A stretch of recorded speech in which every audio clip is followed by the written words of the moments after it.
就是说，我郭子健现在是整个演习最大的笑话。左代旅长，吴东顺的事儿，完全是我一人，一意孤行，与任何人无关。要转要撤，不管是什么处分，我都接受。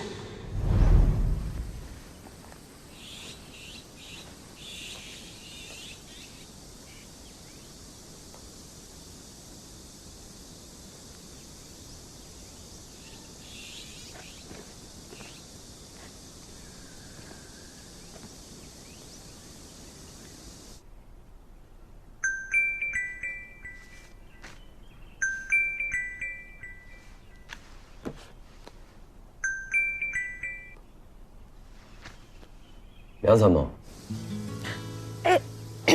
郭营长你好，今天你们一营的复盘讲评已经全部都结束了。哦，你的演习总结我看过了，写得非常好，是你们那个教导员拿给我看的。还有，昨天我去了趟医院。 吴东顺已经出院了，医生说他恢复得很好，你放心。我知道。还有，军区正在对新制作战力量的相关课题进行调研和探讨。杨参谋，你到底想说什么呀？没事啊。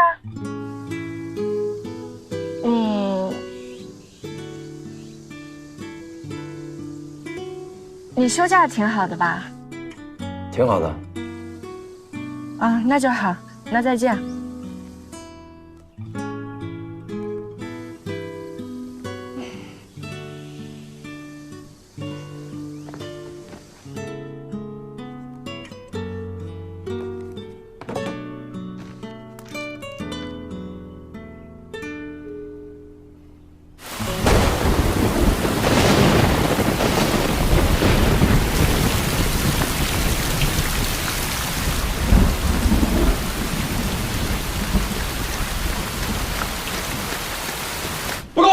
进来。说，人还在外边跑呢，都3个多小时了。旅长，杨茂林他就是个骡子脾气，你才是骡子。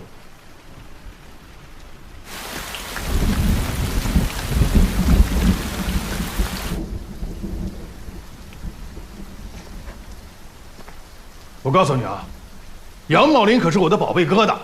那还让他跑吗？跑什么跑啊？没看见下雨吗？让他赶紧回去睡觉。是。等等，把人给我看好了。要是有什么闪失的话，我饶不了你。是。我也不知道这小子是怎么想的，怎么就非要去396旅？行了，这事儿就算翻篇了。我告诉你，杨茂林可是有情有义的兵。 绝对不允许打击报复，明白吗？是。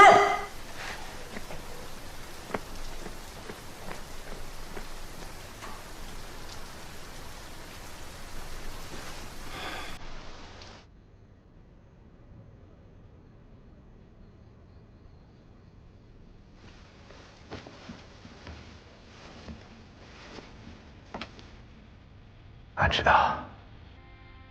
你现在是404旅的绝对骨干，也知道龙远山对你是重点培养，但俺就是有这点私心。也许你瞧不上俺们一营，但是俺可以自豪地跟你说，让你们黑满班险些翻了跟头，俺们一营只用了3个月的时间。 现在，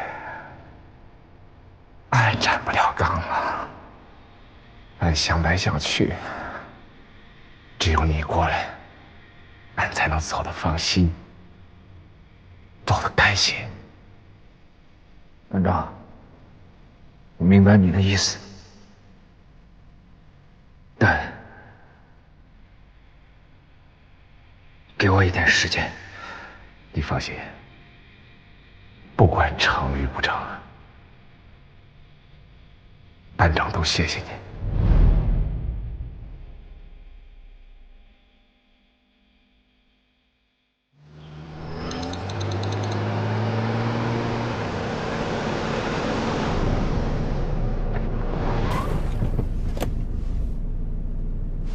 报告首长，我有事情要向您汇报。啊，他是404旅的杨茂林，全军大比武的冠军得主，罗远山的兵。说吧，为什么要调到396旅一营？我让一营失去了一位侦察班长，所以还他们一个侦察班长。口气不小啊！你不怕他们不接纳你啊？不怕，我有信心克服一切困难。行，我知道了，你回去吧。那首长，您是同意了吗？我知道我来找您不合适，处分我也行。我这个人嘴笨，不太会说话，可我真的希望首长能考虑我的请求，这也是我的老班长离开部队之前最后的心愿。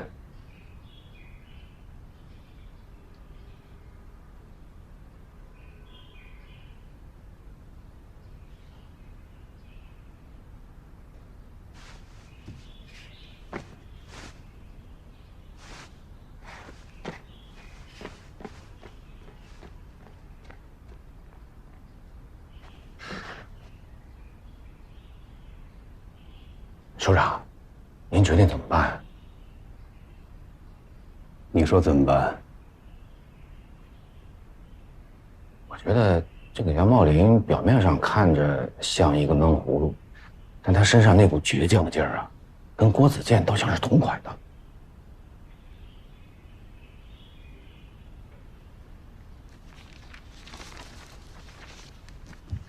你到底想说什么啊？别绕来绕去的，说。我是这么想啊，咱们现在不是在探讨新制作战力量的合成使用吗？这装备可以合成，人是不是也可以好好的合一下，让杨茂林去补齐红一营的短板？行啊，许灵军儿，你可真是进步了。言之有理，新制作战力量的合成使用，牵扯到兵种、军种，非常琐碎。你好好做个调研。如果可行的话，咱们就搞他一家伙。是，首长，这404旅出了一个叛徒，那龙远山肺不得气炸了呀！瞧你那幸灾乐祸的样子，真看不上。我忍不住啊！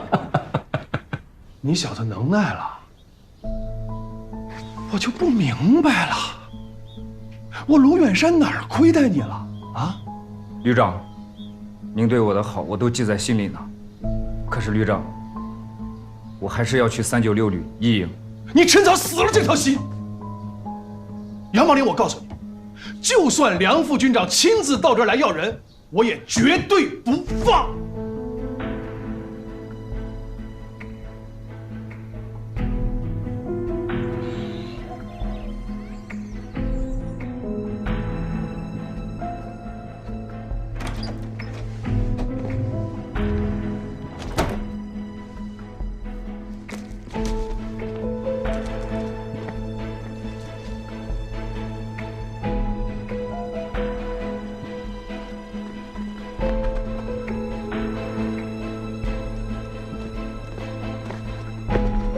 杨茂林，你还没完了是不是？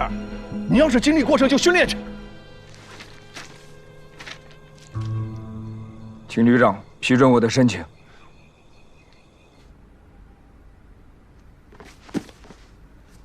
想走，打赢了我再说。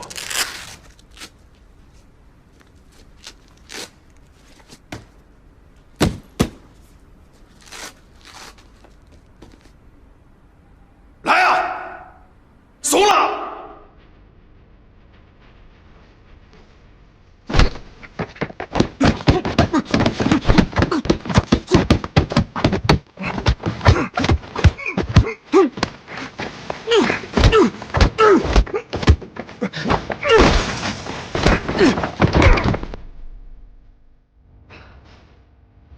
起来，摆手啊！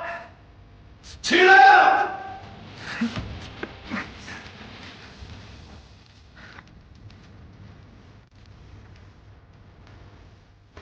为什么不还手？还手！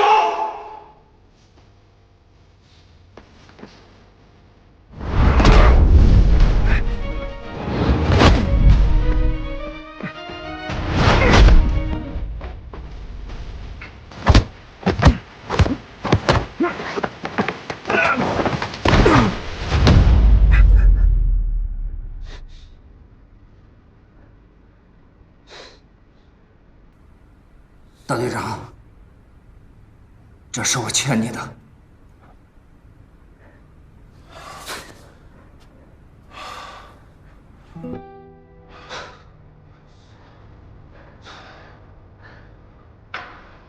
臭小子！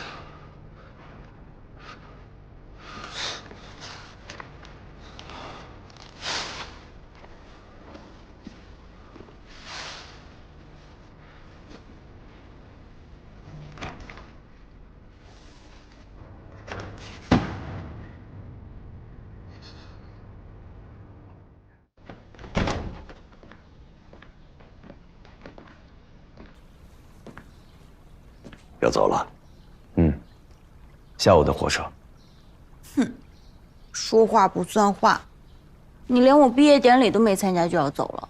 你别跟着捣乱。东西都收拾好了，收拾好了，做好思想准备了吗？做好了。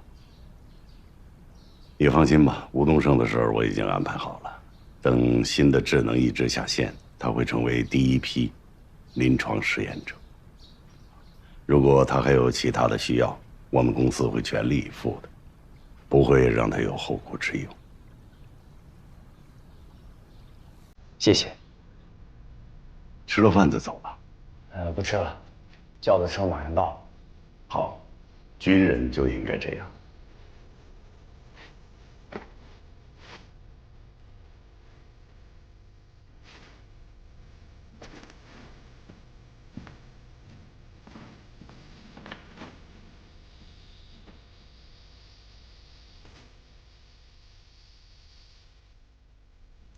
爸，再见。卑微的山，沉默着不经意说，好好的海。爸，你听他叫你什么了吗？奔流而过，他叫我爸。山川湖水都化作热血埋。子健怎么走了？满天星这孩子特意给你做了碗面，自己什么都没吃就走了。吃饭吧。想和你一样，把岁月还给理想。想和你一样，把坚守留给信仰。想和你一样，也会时常对着远空眺望，熟悉歌谣在耳边悠扬。想和你一样，把岁月还给理想。想和你一样，把坚守留给信仰。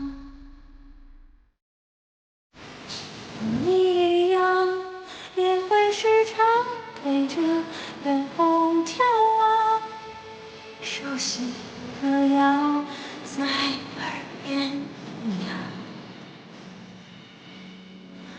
我想我们有一样的光芒。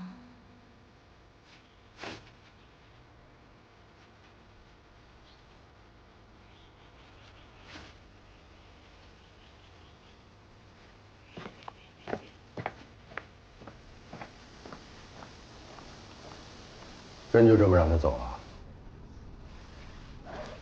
不送风。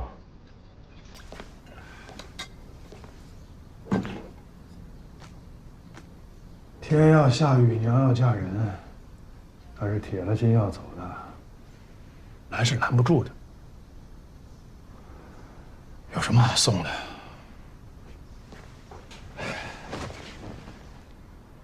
没错，一个愣头兵跟他较什么劲？我是跟他较劲吗？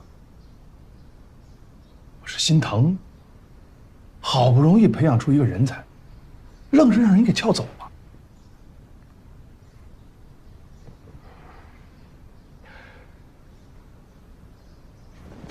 真是梁副军长签的字吗？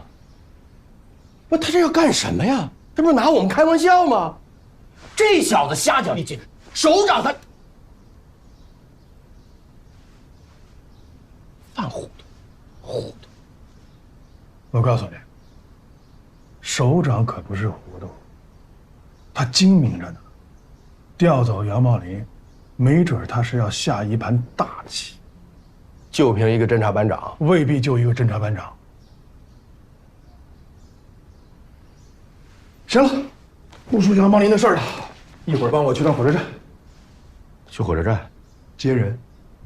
他们挖走我一个宝贝疙瘩，我得让他们还我一座金山银山。要不说老楼还得是你，我马上安排。几点到站？发你手机上。是。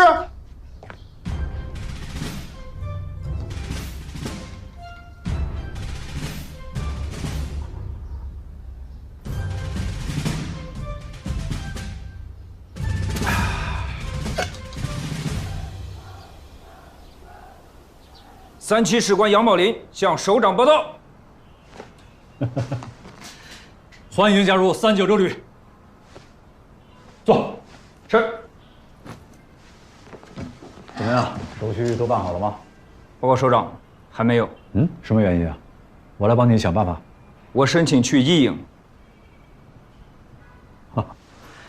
看来你这是对给你安排的工作不满意啊。报告首长，我来396旅是受我的老班长吴东胜所托，还一营一个兵王。很自信嘛。好，作为军人啊，应当有这份自信。既然是兵王，那就证明给我们看吧，看你是不是真的有能力能胜任兵王这个称号。可是，哦，对了，梁副军长还有一句话：如果你不愿意服从安排，可以随时调回404旅。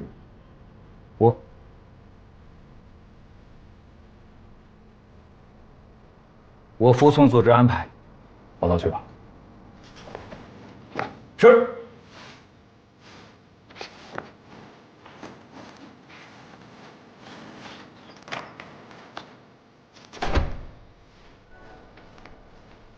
早上好。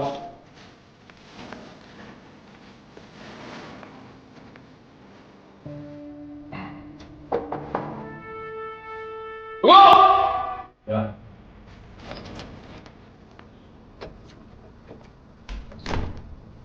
又要汇报什么思想工作？报告，没有任何思想工作要汇报。自从这郭子健去休假，你是隔3差5的找我汇报工作呀？啊？没有工作要汇报。没有。哎呦，这倒是和往常不一样了啊。那你来干什么？傻笑什么呢？听说郭营长要归队了，是吧？各位，我们一营所有官兵都很关心这个问题。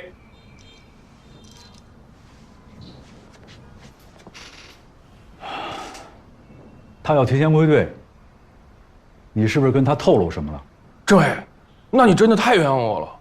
关于他的处理意见，我已经跟你问了多少回了，直到现在您才告诉我。我要是想透露点什么，我也没有那时间透露，是吧？少来吧你！坐。哎，其实对他的处理意见早就出来了，就是想看看他能不能过得去自己这一关。否则，即便是领导们想要保护他，他自己颓了，萌生去意，那就没什么意义了。你说对不对？对。政委，那按您说的意思，他这一关就过了吧？过关啊？呵呵，早着呢，这才是第1关。政委，既然郭营长对自己的问题已经有了深刻的反思，而且又主动提出提前归队，那对于他的处理，是不是可以考虑从轻处理啊？小桑啊，你要知道，认识和行动之间还隔着10万8千里呢。至于给他的这个处理意见是吕党委决定的，不是儿戏，说改就改，说撤就撤。亏你还是个党委书记。再说了，部队组织这么大的演习，啊，出现人员受伤甚至伤亡的情况均属正常，组织上也不会对吴东胜不管不问，你说是不是？就是这个郭子健嘛，一直是耿耿于怀啊，哎呦喂，甚至是有些乱了心智啊，竟大闯吕党委会议。我一个劲儿的给他使眼色，让他赶快离开，他就是杵在这儿，愣是不动。你说他多轴啊，弄得这些常委啊说我是护犊子，大家都看得很清楚。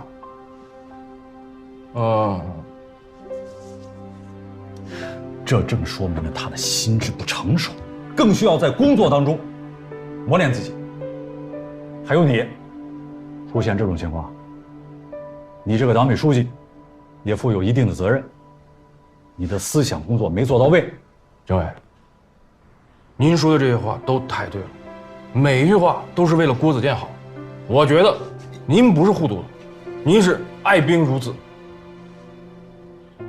但是我觉得您的心里面比谁都清楚，郭子健最心疼的是我们一营侦察班班长吴东胜。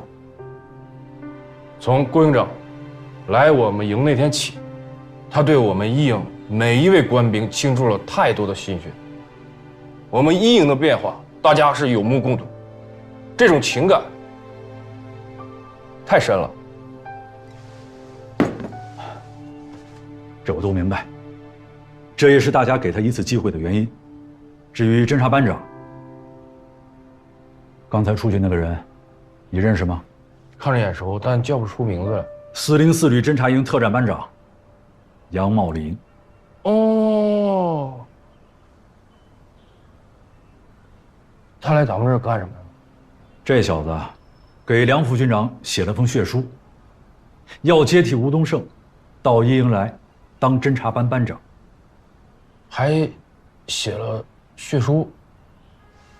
政委，这都什么年代了，还玩这种把戏？他这也不是要挟咱们领导的吗？梁副军长应该不会答应吧？答应了。那他要真来了我们一营，林业虎这帮人肯定把他吃了，到时候我思想工作我怎么做啊？你急什么急？梁副军长只答应了一半。一半什么意思啊？来咱们396旅，但暂时不到一营。哦，还是首长们想的周到。那他去哪儿呢？行了行了行了，别再给我演了你，装什么装啊你？既然不到一营啊，剩下的事你就不用操心了，啊？那我给你加点热的。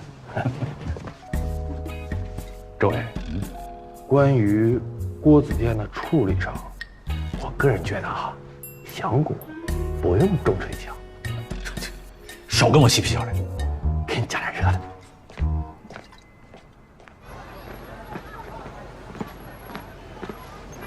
郭营长，易参谋长，不愧是特种侦察兵出身，奖评大会只有那么一面之缘，没想到你还能记得。主要是参谋长歌唱得好。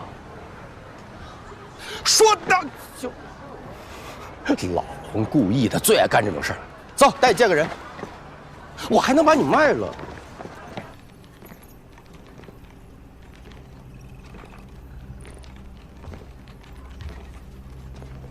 这就是我们的核心指挥系统所在地，怎么样？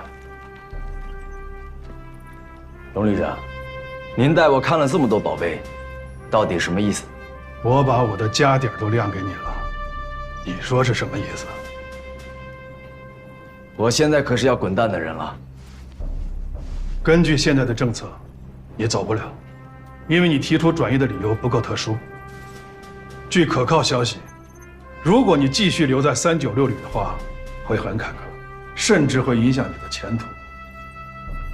所以我真诚的希望你能够到我们404旅来，我们一起共同努力，打造一支全军一流的蓝军旅。为什么选我？黄土岭一役，虽然你们的打击最后被判定无效，但是你敏锐地捕捉到了我设下的迷局，并且准确地判断出我指挥所的位置，这就足以证明你的实力。可最后，我还是上了你的当。关营长，能打败我龙远山的人不多，你败给我，不丢人。怎么样？考虑一下。信息量有些大，一时消化不了。有什么好消化的？我们404旅讲究的就是快意恩仇，杀伐决断。我相信你一定会喜欢的。确实很令人向往。只要你决定了，所有相关手续我来办理。龙旅长，能够得到您的认可，我很感激。这个兵我当得值了。但我郭子健，不是一个遇到困难就绕道走的人。可能396旅等着我的是最严厉的处分，也可能把我一撸到底。但我认为，在哪里跌倒，就应该在哪儿爬起，否则当逃兵，我一辈子也抬不起头来。你能这么想，我龙远山敬你是条汉子，也证明我龙远山没有看错人。但是有一句话，无论什么时候，只要你郭子健有个态度，我龙远山随时恭候。我也希望有一天，可以跟龙旅长痛痛快快地打一场，到时候谁胜谁负就不一定了。哈哈哈哈哈！一言为定，我等着。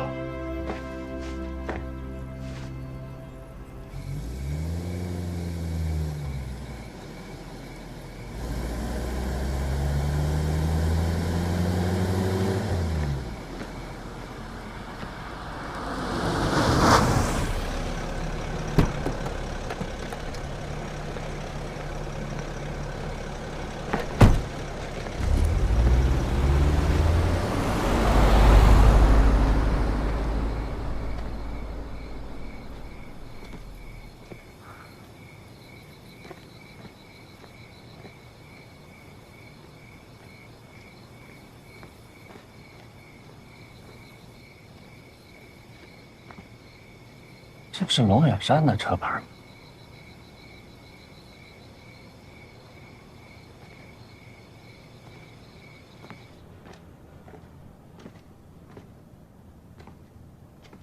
就知道你会挽回，你咋这么晚才回来呢？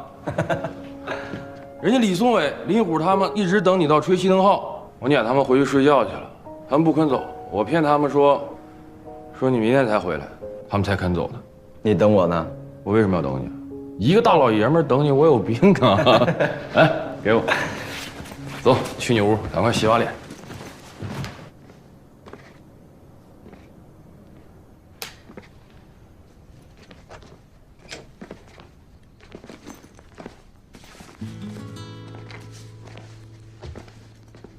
这么干净啊！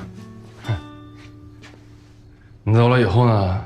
本来我想每天来给你打扫打扫，但是没想到，每天一进到这屋子里面，就已经被打扫得干干净净了。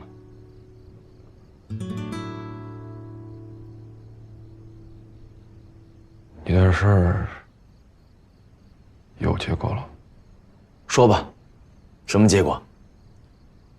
我已经做好心理准备了，只要不脱这身军装，什么我都认。吕党委决定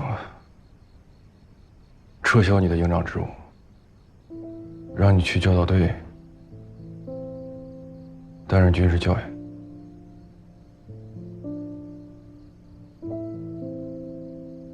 什么时候报道？去人力资源科办个手续，应该就可以随时去报道。一营怎么办？在没有新的营长来之前，先由副营长顶着，林虎担任侦察班代理班长。好，这样我也放心。我知道这段时间你们为我的事儿没少操心。谢了。谢啥呀？回趟家，跟我还客套上了。本来嘛。那你洗先睡了啊。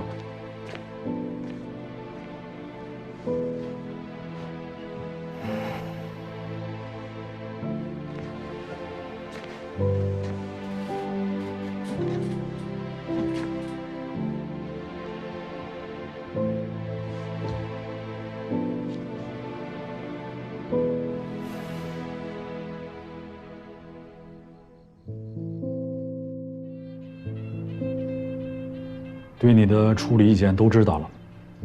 哎，有什么不满赶紧说呀，有什么情绪就赶紧发，别傻站在这儿，我还要开会啊。报告政委，我觉得处理轻了。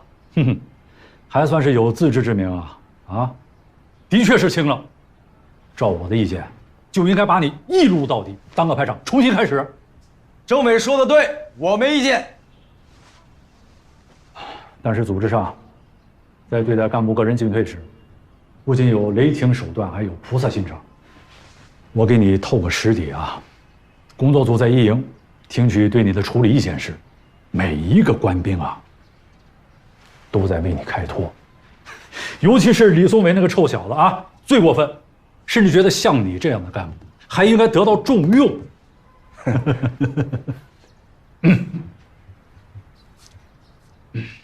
所以啊，这次鉴于你在一营率领官兵们在训练场上优异的表现，鉴于你在演习中一心想打赢的追求，更鉴于你在一营官兵中的威信，综合衡量，组织决定对你网开一面。虽然撤销了你营长的职务，但你正营职的级别没降。谢政委。哎呀，谢我干什么？要不是索建安同志发扬风格，对你这个愣头青啊不再追究，结果到底怎么样，还真不好说呢。索副旅长啊，政委，我都明白了。明白个啥？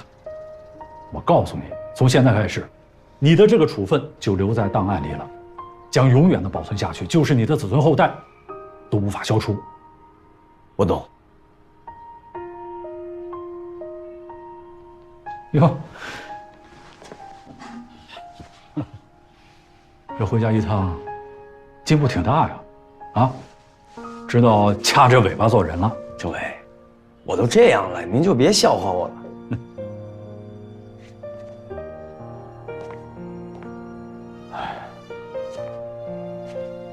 你小子，待会儿见了索副旅长，知道该怎么做吧？知道。去吧。是。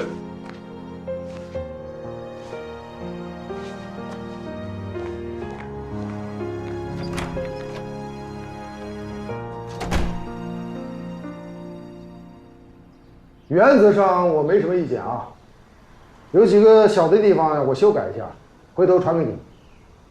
好嘞，感谢啊。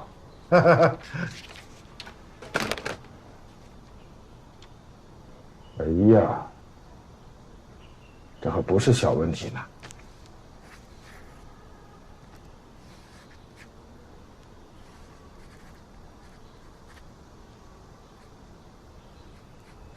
每个人都有自己的行事准则，你的很多事儿啊，我也是当事人，也不好说什么。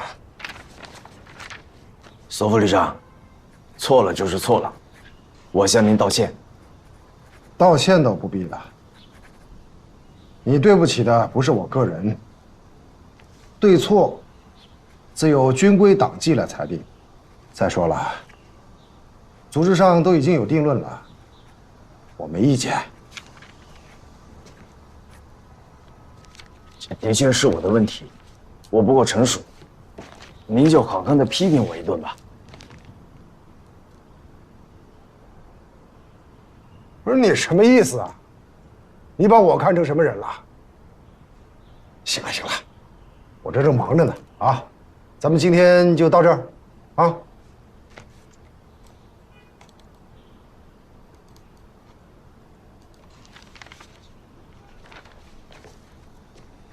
是。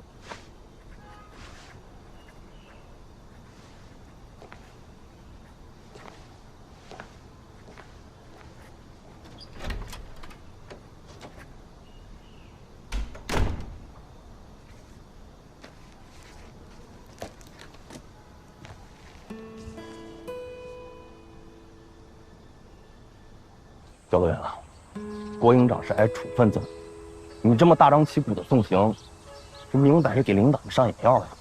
人家会不会说咱缺乏大局观呀？是，营长是受了处分才走的，但是我们的营长给我们一营带来的变化是有目共睹、功不可没，所以我们必须要给我们的营长送行。如果这样的话，是给领导上眼药，是没有大局观，我也愿意接受任何处分。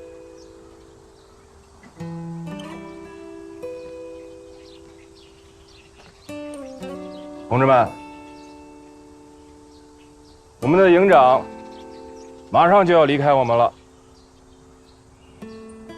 我希望大家可以用最热烈的掌声欢送他，但是所有人不可以给我丧着脸，更不可以给我掉眼泪，更不可以给我们的营长心里面添堵，听明白了吗？是。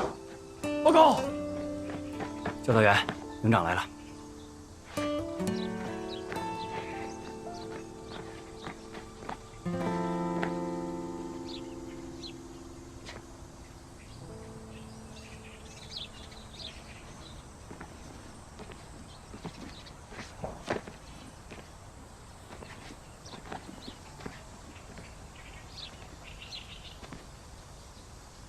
怎么了，营长？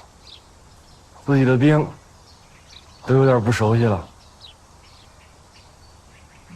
老三，这不是授人以口实吗？你不管。今天最后一天，听我安排。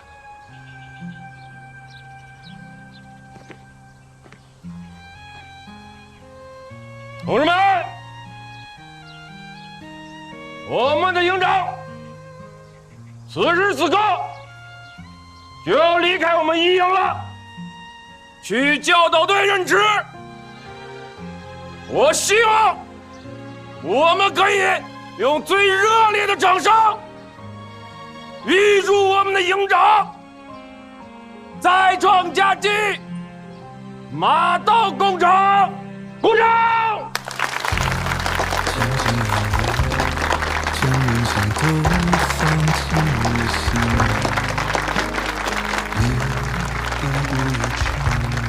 想着此刻心中的天空，又再次想起被雨洗仍举杯的知己，远方和故乡，繁华与孤寂都一览无余。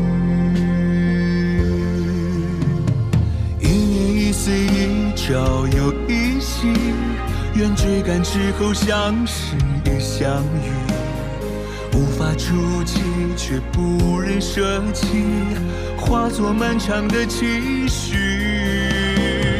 一点一滴，一字又一句，愿人还能相知也相惜。昨日已去，而明日再续，你说是否可以？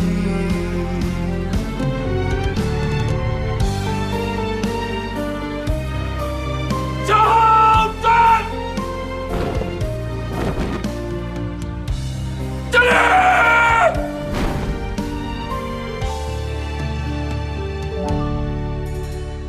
一山一水，一城又一里，愿风雨之后相伴亦相聚，无需刻意却不能忘记，化作漫长的寻觅。一草一木一我又一你，愿时光能相忘也相依。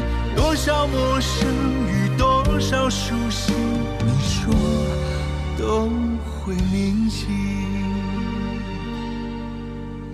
多少陌生与多少熟悉，你说都会铭记。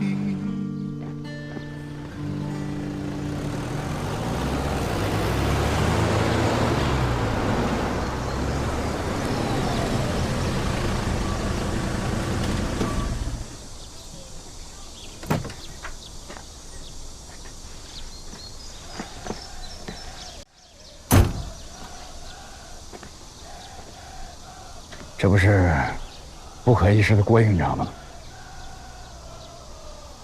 实在这么落井下石的？怎么会呢？我这刚好路过，看到你了。哎呀，提了不少东西啊！到底想说什么呀？我能说什么？那句话怎么说的来着？英雄末路啊！我怎么觉得是绝处逢生呢？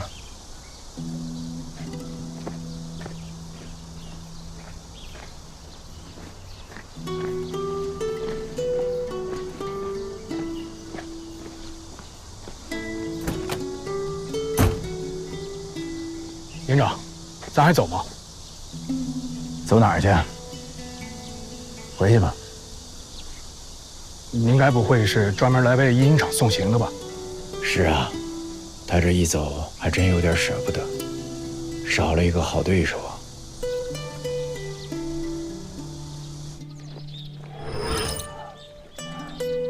坐下说。王队长，我现在就是你教导队的兵了，有什么工作直接安排吧。郭营长，你太客气了，已经不是营长了，叫我小郭就行。嗨，老郭，我这眼巴前呢，还真有一个难题。您说。这不是为了要落实集团军步兵特战化的要求吗？旅里边就特意组织了一期侦察专业的技术骨干来这儿集训，基本上都是新兵，以新技能和电子信息化为主。其实啊，等他们回到各营之后，还得由老兵来带，所以就是个普及和铺垫。王队长，别怪我多嘴。既然专门组织了骨干集训，就要达到集训的目的，否则很难达到集团军的需求。你这句话说到点子上了。集团军特意为这次集训定了个标准，集训结束之后呢，还要抽点考核，但是到现在也没有给我调配师资力量。我现在是巧妇难为无米之炊。说吧，需要我做什么？你做什么我都不管，只要能通过上级的考核。当然，如果能拿个名次回来，那最好。行，我试试。你就别试了。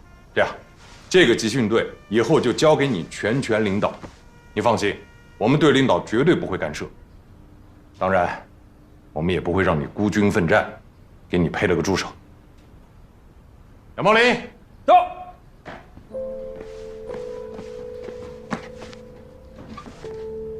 从今天开始，你的一切工作都由郭营长，不，郭队长负责。郭队长，怎么，没听清楚吗？从现在开始，郭子健同志就是我们396旅教导队特战集训队队长。明白。今后我的一切工作全部听从郭队长安排。老郭，你们先认识认识，一会儿材料我让人给你送过去，我有事儿先出去一下。好。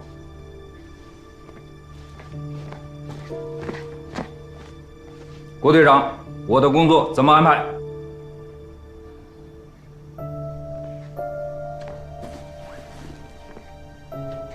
再说吧。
郭子健这次倒是挺老实的，主动背上背囊到教导队报道了。都年轻过，哎呀，但愿这次啊，他能够冷静下来，认真反思，长好记性啊，重塑自我。年轻，我说政委啊，别把他个性上的问题普遍化了，不利于他成长。哎，我说你怎么还抠起字眼来了啊？反正我就觉得他吧，就是3天不打，上房揭瓦。就教导队那片深山老林，他就接谁的瓦？您别忘了，杨茂林在那儿呢。他为了吴东胜能大闹党委会，见着杨茂林，我怕捅出什么篓子来啊。那他就是3天不奏，浑身难受。如果郭子健这个心结到现在还打不开，这点高度啊迈不过去，就别怪咱们隔着门缝看他了。我就让他回步兵学院接瓦去。没有，政委，别把话说太满了。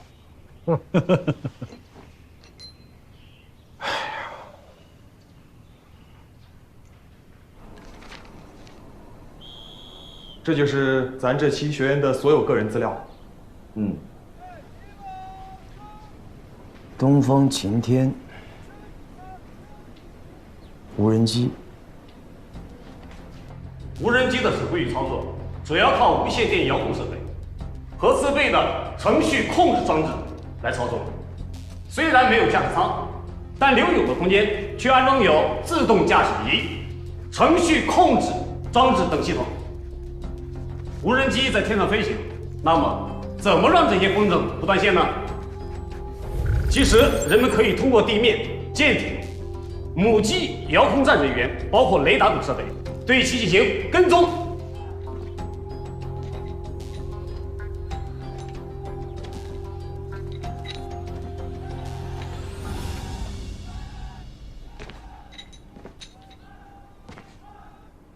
你站在我门口干什么？请队长安排我工作。你叫什么来着？杨茂林。哦，你不是应该在404旅吗？我答应了吴班长，接任他当一营侦察班班长。那你应该去一营，来教导队干什么？服从组织安排。服从组织安排？我怎么听说你给梁副军长写了血书啊？我答应吴班长了。吴班长就能决定你当班长？我会努力的。你努力个啥？现在看，你离侦察班长的位置还很远。我会努力的。你怎么努力？怎么努力？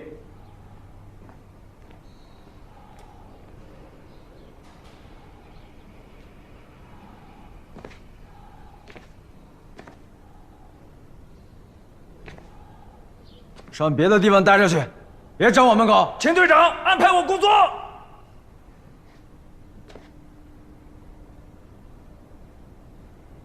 你要是实在闲得没事儿，就去教导队后面的山林去勘察地形。是。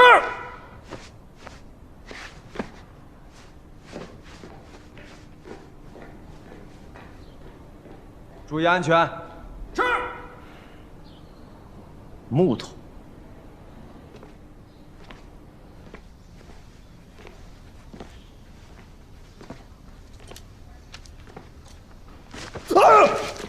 你干什么？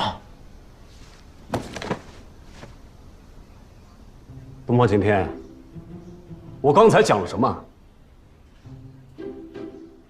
您刚才说，是无人机，然后呢？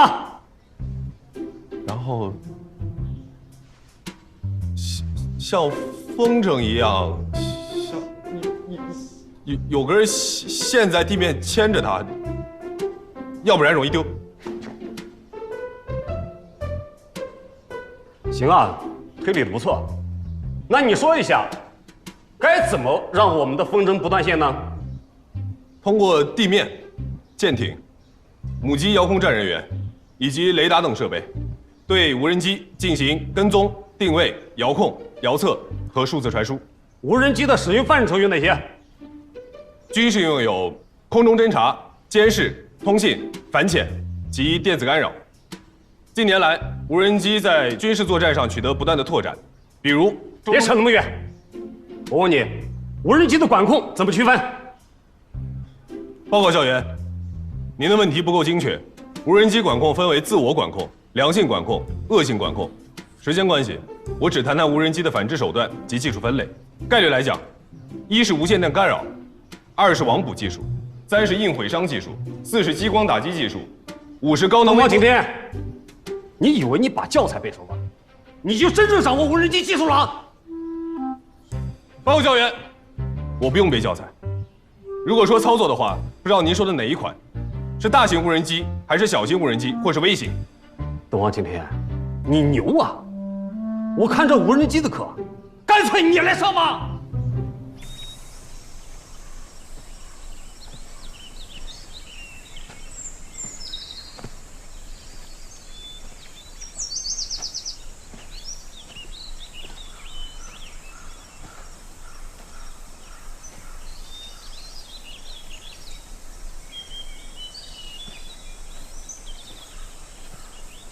郭队长，你新官上任，我不应该给你添这个堵。可是这个课，我真是没法上了。谁有本事谁上。我上这么多课，从来没遇到过今天这种情况，简直无组织无纪律，太目中无人了。邵教员，你先冷静一下。这波学员太难带了，我还是回连队当我的排长吧。你要是回原单位，这鉴定报告怎么写啊？所以你先别着急，我会帮你处理好的啊。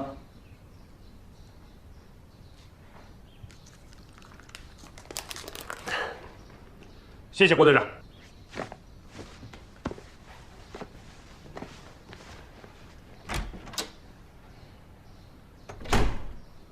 报经上级批准，今天组织2场对抗。东方晴天到。就你啊，报告队长。是。既然上课睡觉不好好听课，那说明你对自己的无人机操作很自信嘛？敢不敢跟邵教员比一比？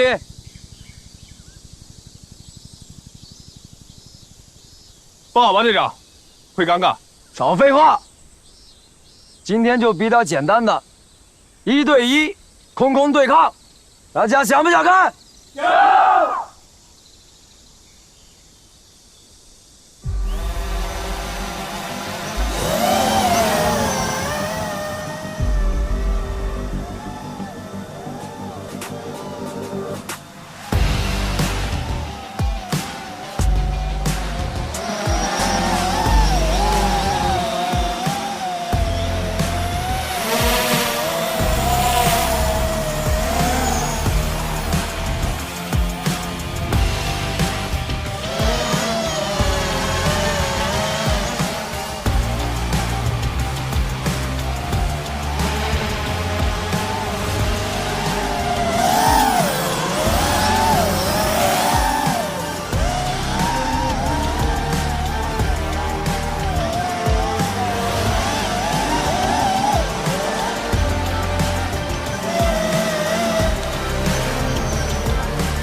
队长，我赢了。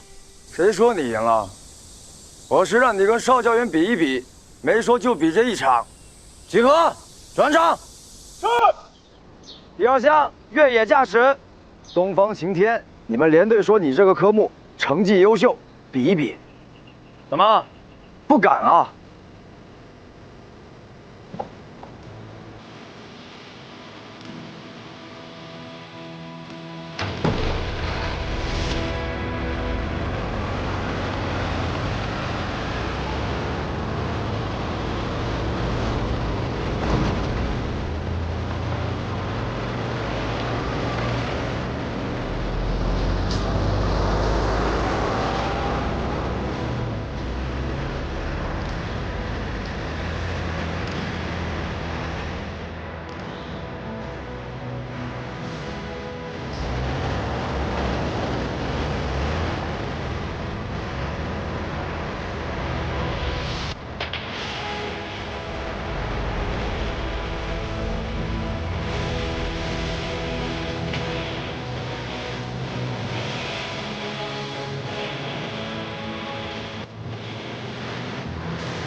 东方晴天。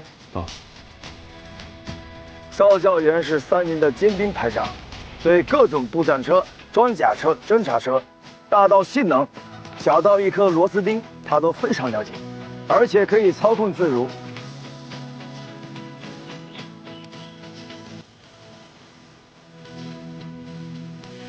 我知道你们这次能被选拔出来参加特战队的集训，肯定都是各营各连新兵中的佼佼者。甚至有一些人，在某些方面有着超乎寻常的天赋和能力，但人各有所长，各有所短。我相信，在集训队，只要你们肯虚心的学，玩命的练，一定可以收获更多的东西。队长，我错了。邵教官，对不起，以后我一定端正态度。不需要你的道歉。但需要你完成一个任务。队长，你说，从今天开始，无人机的课程就交给你了。啊，侯教员，以后特种车辆的课程就交给你了。这群新兵蛋们要是不好好听话，你就给我狠狠的虐。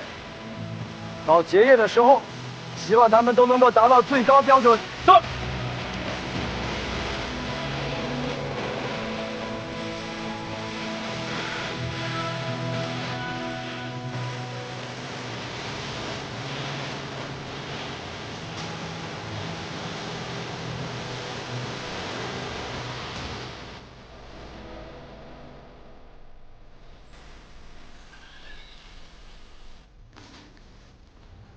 队长，我真不知道怎么说了。不生气了？哎呦，说实话，刚开始让我跟他比无人机的时候，我特别气。不过后来，我明白了你的用意，服了。我很理解你的心情。作为教员，在课堂上被学员挑战，很没面子嘛。但是这个东方晴天，他是无人机的狂热爱好者，在这个领域，别说是你，就是整个教导队都没人比得过他，包括我在内。我想通了，想通了就好。给，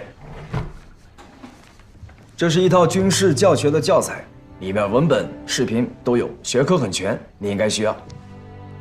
队长，我作为教员，我们要承认自己的不足，要多储备知识，这样学生才会服你。赌戏解决不了任何问题。郭队长，谢谢。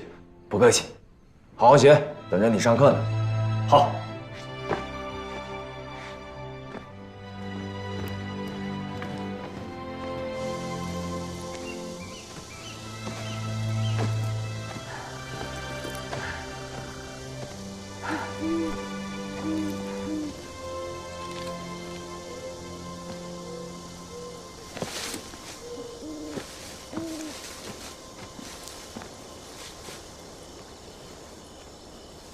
报告，进来。队长，还有半个小时就熄灯了，这个杨茂林他还没回来。他去哪儿了？坏了，他不会还在山里吧？走。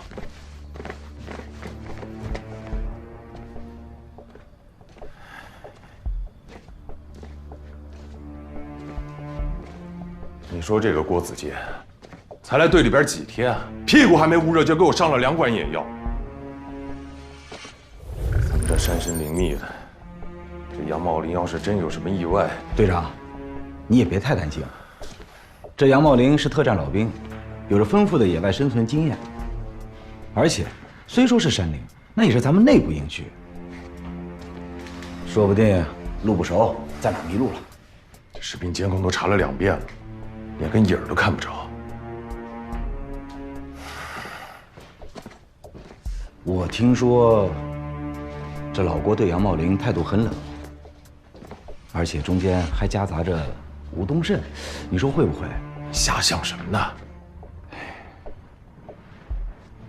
这个老郭呀，真是。那这个情况，咱们上报不上报？熄灯之前，如果还没有消息，必须报。看考2号机。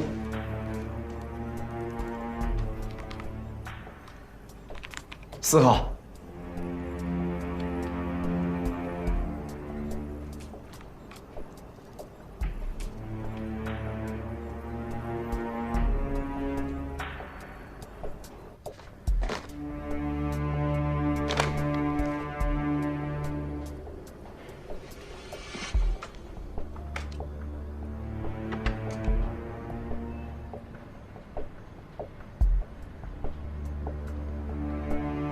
报告，杨茂林回来了。走。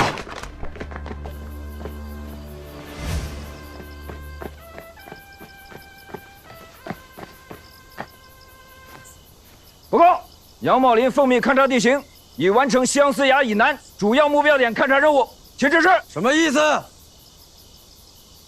给我上眼药，还是演戏给我看？我没有眼药，也不会演戏。时间卡这么准，还说不会演戏？我的任务本身就是卡着熄灯这个时间点进行的。那这么问我的工作，饿了吧？报告队长，我出发之前就带足了48小时的干粮。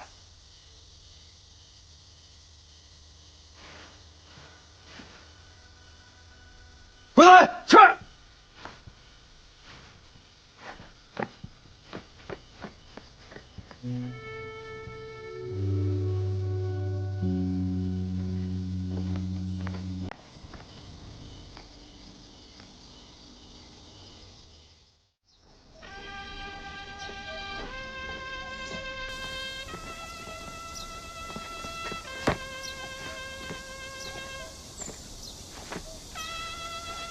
你这又要干嘛去？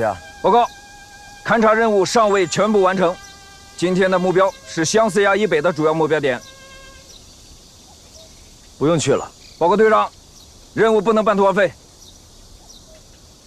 天黑之前必须回来。是。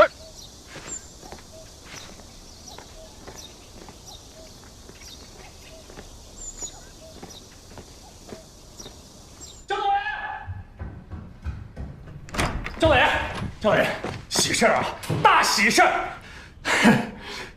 什么大喜事儿？把你兴奋成这样，嗓子别喊哑了。集团军参谋部转发了营长的演习反思，还加了很长一段的暗语啊！你看，漂亮，漂亮。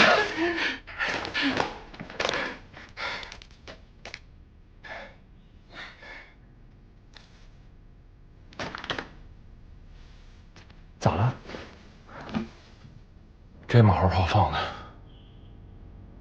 现在才来这东西，还管啥用啊？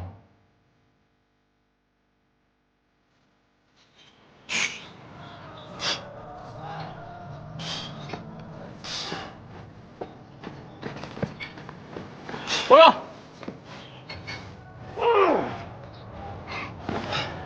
营长，集团经财文部转发了郭营长的演习反思，要求各单位连级以上主官都要认真学习。这郭子健不是去教导队当教员了吗？搞这么一出，什么意思啊？你说，这会不会是一个信号啊？时机不对。如果是信号，不应这个时候发。也对，那估计可能这就是一份单纯的学习文件吧。邪了门了！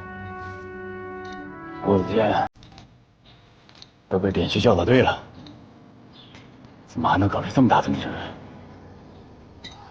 报告，现在。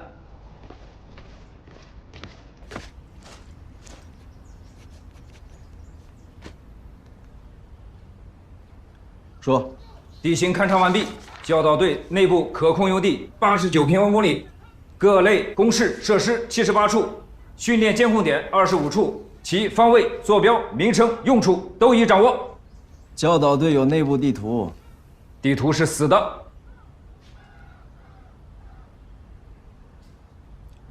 这么说你是活的？说说，你怎么个活法？反正就是不一样。行了，出去吧。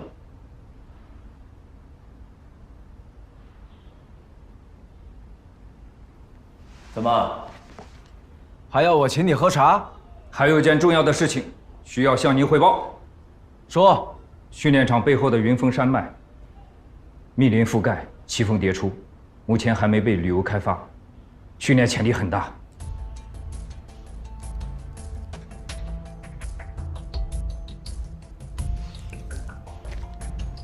这项工作从头到尾都是你一个人？队长指派我单独完成。就是说，教导队辖区内的所有地形地貌，你都摸透了？是，包括夜间？包括夜间。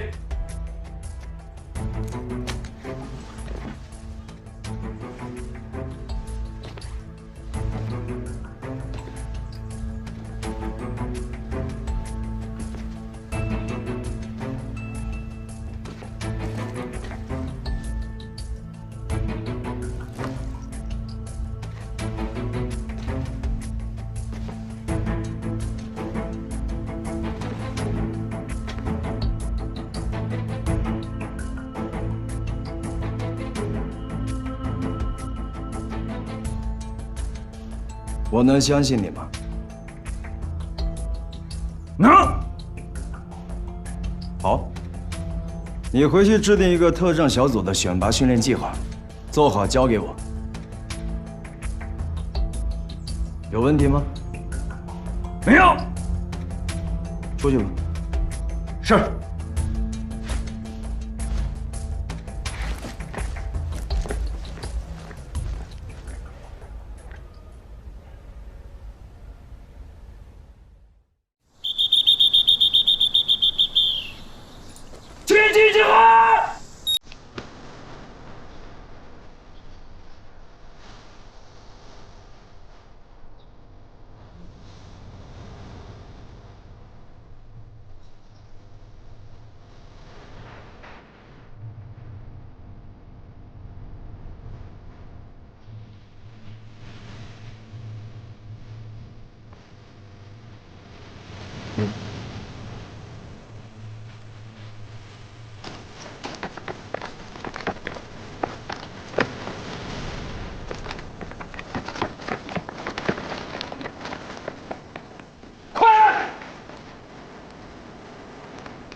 下去，站，下去，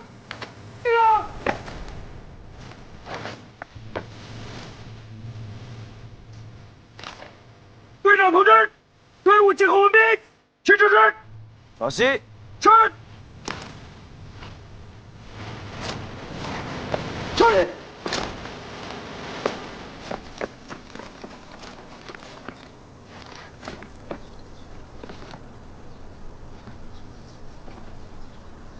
讲一下。8分钟。要照这个速度，敌人摸到你门口，你还在提裤子呢。我告诉你们，从今天开始，我的淘汰成绩单上会不断有人出局。如果有人想认怂，最好现在就站出来走人，免得以后给特战队丢人。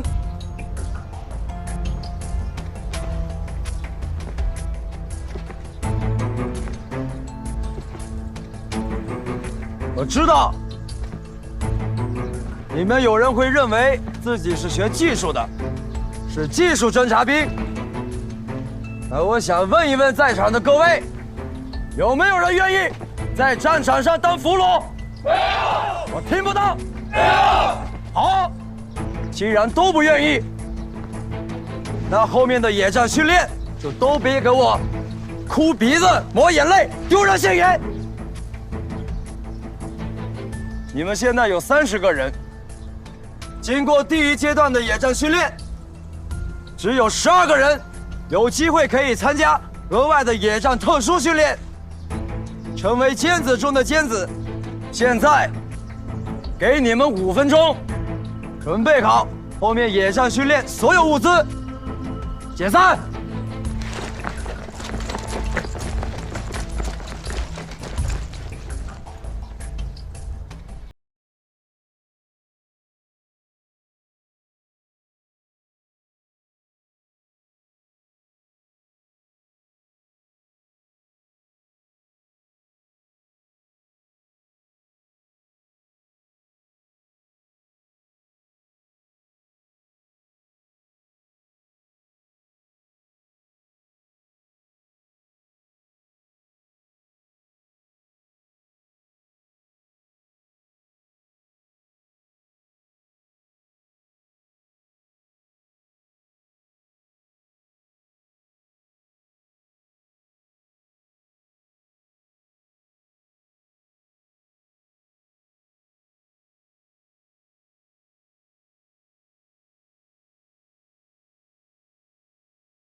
只有步兵训练50%的强度，离标准的步兵特战化训练还相差108000里。所以通过训练考核的，不要以为自己有多厉害。我说过，只有12个人有机会可以参加额外的野战特殊训练，没选上的人，不是你们不够优秀，而是我要的特战队员必须是比优秀、更优秀的队员。但是这12个人也别高兴得太早，因为在此后的训练中，我的目标是1半，甚至更少。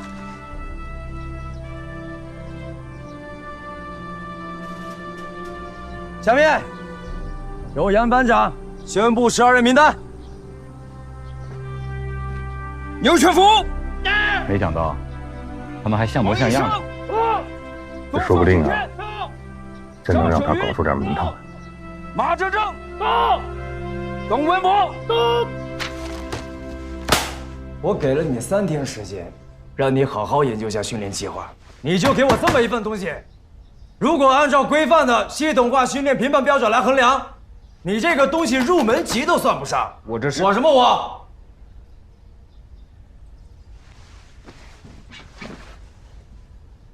我知道你的综合素质很好，说是万里挑一也不为过。但是你的主观能动力、你的作战创意还远远不够。如果你满足于此，杨茂林，我告诉你，等待你的不会是成为下一代兵王，而是被取代、被淘汰。看到那些新兵了吗？看到了，在某些新的领域，我确实不如他们，但是我可以学，请队长给我机会。好，有这个意识，还算有救。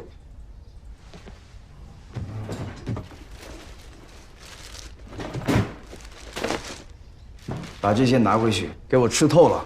是。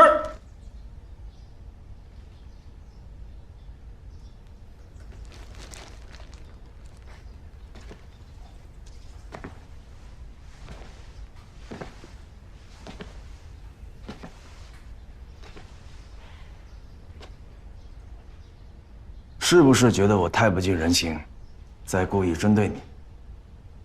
没有。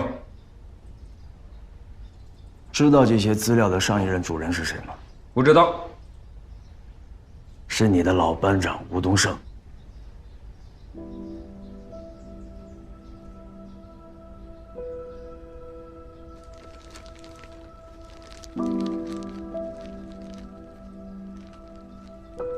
他在部队的时候，从来没有放弃过学习和自我提高，也从来不是一个只会靠拳头、埋头硬干的侦察班长。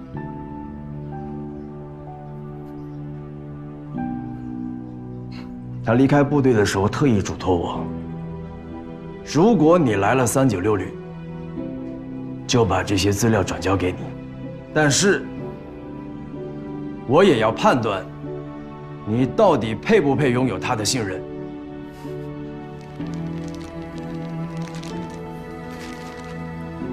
杨茂林，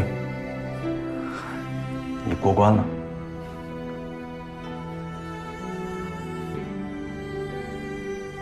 吴班长说了，即便他不再是396旅一营的兵王，但他依然不会放弃自己的理想。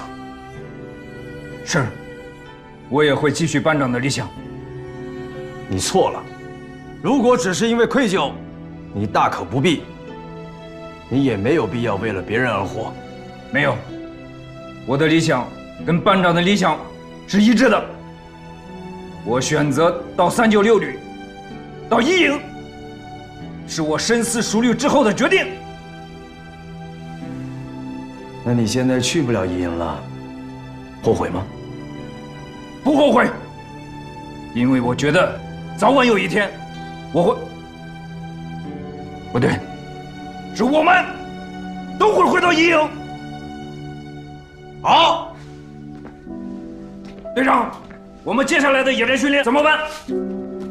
杨茂林，到。这是训练计划，于今晚开始带齐所有装备。是。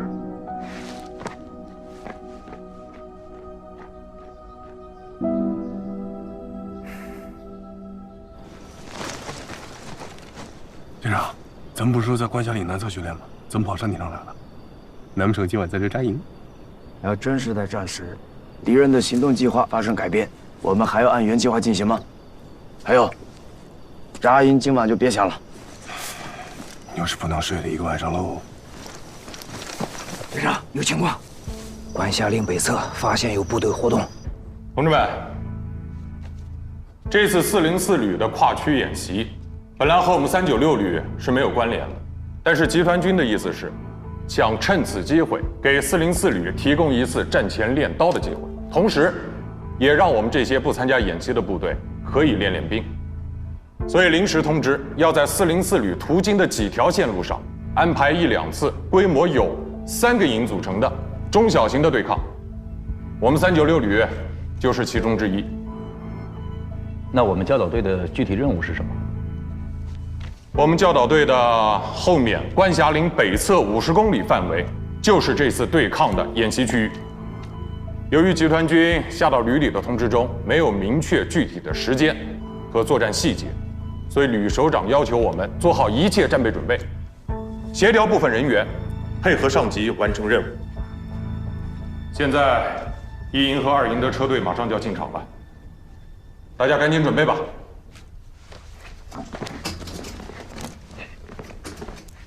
哎，郭子健怎么没来？他跟我汇报过，他带着小分队外出训练了，要不要把他叫回来？训练的位置在哪儿？关霞岭南侧，不在演习范围内。那没事，别打扰他们，让他们继续训练吧。行，走。你确定看到的是李谷？是，他们应该是在前处侦察。我回来的途中，还发现了404旅侦察人员的踪迹。看来我们396旅又要跟404旅打一仗。队长，是不是又演习了？队长，咱们也是396旅，能参加吗？就是，练了这么长时间，早想跟他们打一仗。是啊，队长。干什么呀？我们现在要装备没装备，就我跟杨班长带着你们12个新兵蛋子。再说了，我们也没接到通知啊。队长，我们是不是要避开？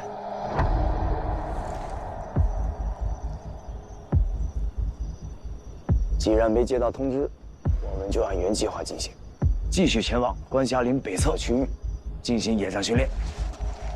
今晚的训练行动代号“暗夜骑兵”，训练科目：侦察渗透、敌后不服，还有斩首行动。都给我打起精神来！是，走吧。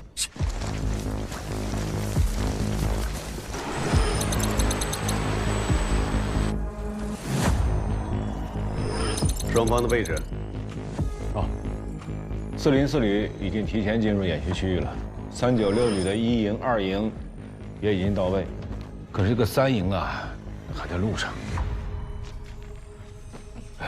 红军对蓝军的机动速度产生了误判，太大意。报告，行。有一支小分队进入了演习区域。小分队，什么情况？他们是从山崖那边爬过去的，刚刚被我们的监控系统捕捉到。把画面调出来。是。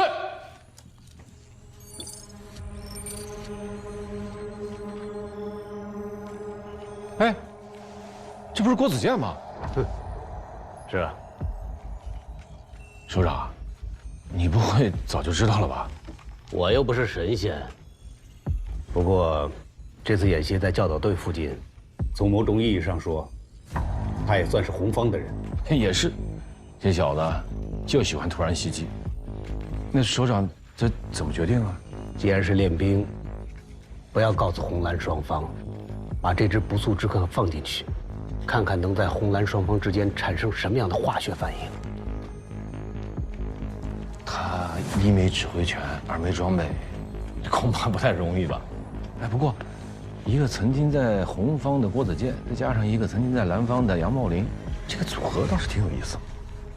哼，是啊。看见了吧？龙远山出手了。哎呀，这3营啊，倒霉喽！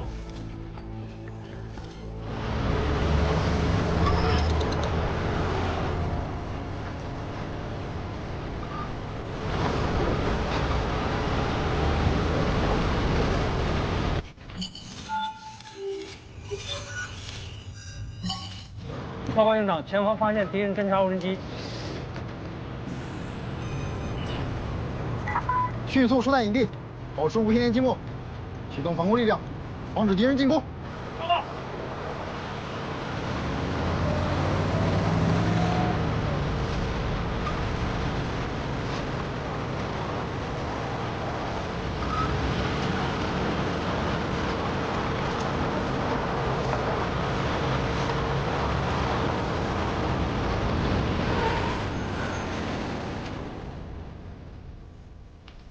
密切关注对方防空力量，先使用远程火力陆航编队暂时不要出击，以免暴露我们的位置。打！是。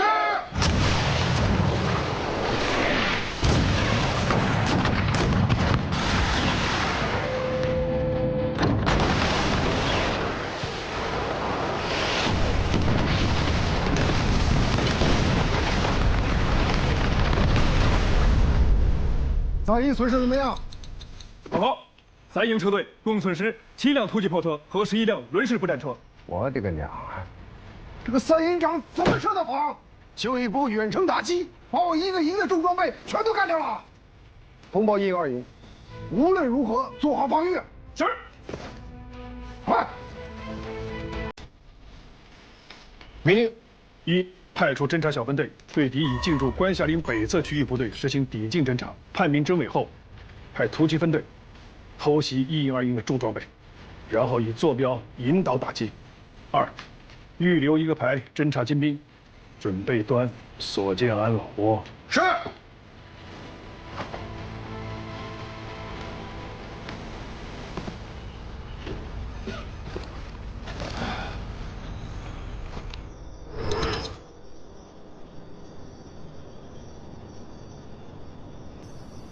队长，这无人机什么时候出门？急什么呀？就你这半兵卒的水平，出去就给敌人喂枪子。回来，走。南军指挥所的位置确定没有？根据404旅的机动方向，我对整片区域进行了分析。依照我对龙旅长的了解，他最有可能选择的地点就是凤鸣山。地图。从这里前往凤鸣山，最短的路线就是穿过马尾沟，走174高地旁边这条山道，然后翻过这座小山。那不得30公里？不对，是28.7公里。而且途中极有可能会遇到双方部队的侦察分队和突击分队。啊，那我们现在什么都没有，这要是徒步走过去了，别说斩首行动了，黄花菜都凉了呀。现在是什么都没有，进了战场不就什么都有了？你们给我记住了啊！这是给你们上的第一课，就地取材。是。教导员、连长，3营的情况我听说了，我有个建议。说，为避免遭受集中火力打击，在保持火力灵动性的情况下，大乱编制。我建议，把突击连的重火力分别部署到1连和2连，同时其他火力也以同样方式分开。我明白你的意思，就好像上一次郭营长组建的营战斗群，对吧？对，我的意见就是组建2个战斗群。副营长，你的意思呢？这等于打乱了现有营所有的火力编制，临战变阵，我不赞同。另外，我们此前没有打过报告，仗都打到家门口了，啊，还要临时抱佛脚，吕领导是绝对不会同意的。我认为，没必要节外生枝。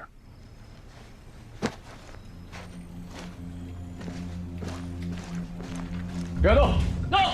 马上通知突击连，把全连重火力武器分别分配至1、2连战斗序列。其余火力呢？抓主要矛盾，其余火力可以灵活安排。